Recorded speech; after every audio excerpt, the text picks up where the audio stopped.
Poor old secular talk. Will he ever grow up out of his sock them phase? Did you see he's turned up into a super weird pro-Biden person, especially on Twitter now? No way. Come on, Kyle. No way. He'll never grow up out of his sock them days, to answer your question. No way. Is he... I know he was supporting Biden because of... What was he supporting? He was supporting Biden's withdrawal from Afghanistan. It's like... He was like, oh, Biden's based. Biden's so badass for, leaving Afghanistan. It's like, this is just him redirecting resources to China, right? Redirecting the empire's resources to China. And the withdrawal from Afghanistan was botched. It's not like Biden's withdrawal was really good and he did everything he could to save people's lives. So, while it is good that we left Afghanistan, like, it's not like Biden is based. It's just the empire changing its tactics. But that's the kind of thing you miss when you're hyper-focused on politics, right?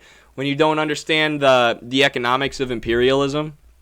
Kristen Sinema followed in bathroom. Oh my gosh. Let's see let's see his recent stuff on Biden.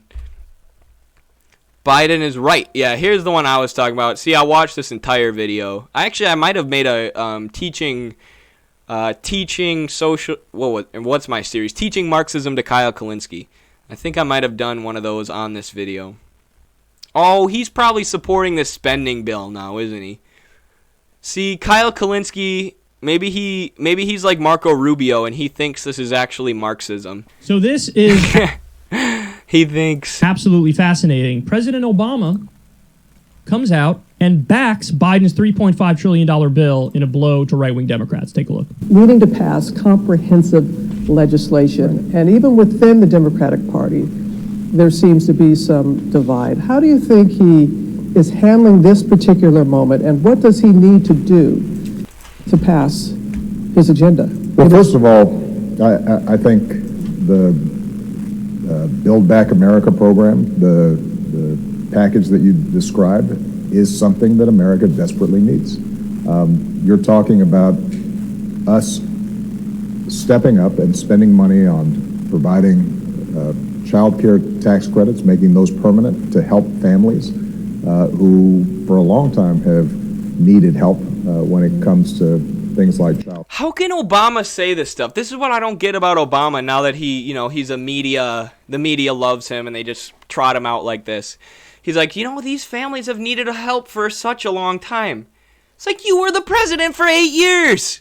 Why didn't you do anything about it? Like, how can you say that? Like, oh, these families have needed so much help from the government for so long. Then why didn't you? You were the most powerful person in the entire country for 8 years. Healthcare. You're looking at making our infrastructure function more efficiently and effective. Our infrastructure was getting a grade of D under Obama. All 8 years. It was one of the lowest rated infrastructures in the Western world. You're he did nothing. About rebuilding a lot of buildings, roads, bridges, ports, so that they are fortified against... Sounds like China's Belt and Road Initiative. ...against climate change. And commie. Also, that we start investing in the kinds of energy efficiency that's going to be required to battle climate change. So when you look at the overall package, it's got a headline price tag of $3.5 trillion. But I don't want to listen to liberals talk about how to pay for things under capitalism, but let's. I'm just going to skip forward to Kyle's analysis. An argument that is unsustainable. Here's why this is really surprising. You got the sense that President Obama, particularly when Bernie was running and when Bernie was the leading candidate and everything he was proposing, you got the sense that he really didn't want a Democratic president who was to the left of him, who could prove that more idealistic things were possible. You think Obama just personally didn't want anyone to the left of him? It's because he is a corporatist. He's always been a corporatist. He was a corporatist back when he was a politician in Chicago. He has deep roots and deep ties to corporate America and the ruling class of this country, the bourgeoisie of this country. He didn't want Bernie because he is a corporatist, and not because he was just worried that somebody would do better than him. Which they... This is what I mean with like the way that liberals or social democrats and liberals, but same thing, hyper focus on the political sphere and on individualism, on the personalities of these people in power. Right? It can't be that Obama is, and maybe Kyle would say this too, but it can't be that Obama is a corporate neoliberal warmonger. It has to be that in his feels, he didn't want Bernie to do good things for the American people because Obama didn't do any good things for the American people. Like, that is idealism, right? That is not how politicians make decisions in this country. They make decisions based on what their donors want, except for Bernie Sanders, who was uncorrupted and advocated for some very common sense reforms.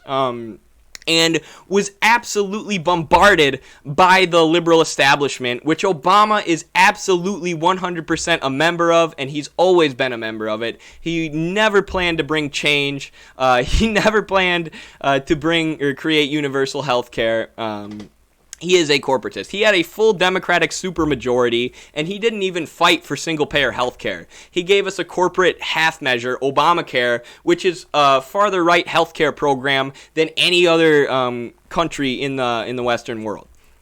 If Bernie got Medicare for All implemented, for example, that would make Obamacare look like the sham that it was. Hey, there you go. You got that. Got that one right. The insurance company giveaway that it was. The bullshit middle ground, unnecessary compromise that it was. And so you got this. Kyle's analysis of certain things is very, very good. Obamacare being one of them. Sense from President Obama that, like, anything to the left of him, he's going to either completely opt out of it and stay out of it, or actually actively work to undermine it. Wow. It's almost like he's a neoliberal corporatist.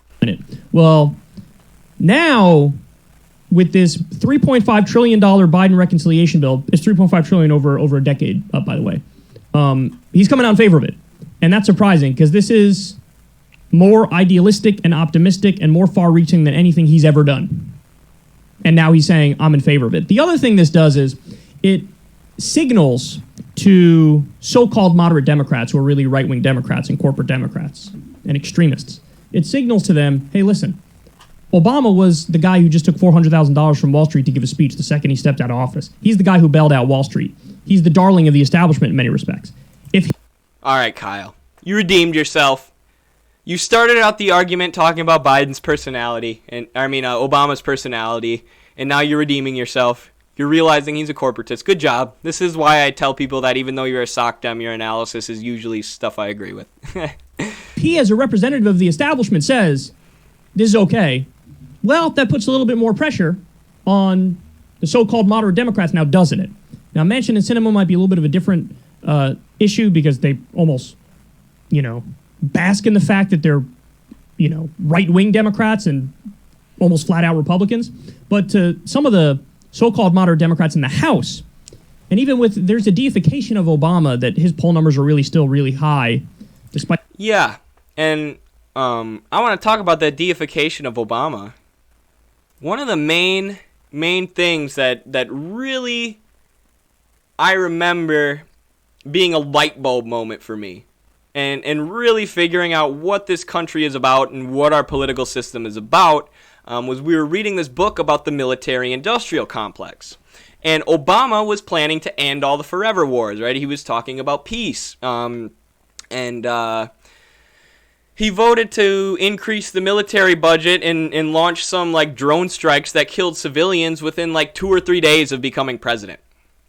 And we were discussing this in class, and the question was, why did Obama drone strike these people even though he promised to be a peaceful president on the campaign trail? And my answer was, I raised my hand, this was in class, and I said, it was because Obama had good intentions when he got into office, but then, after being in that terrible political system for 8 years, he had to give up some of his idealism and go back on some of his principles. And my professor said, no, look closer at the book.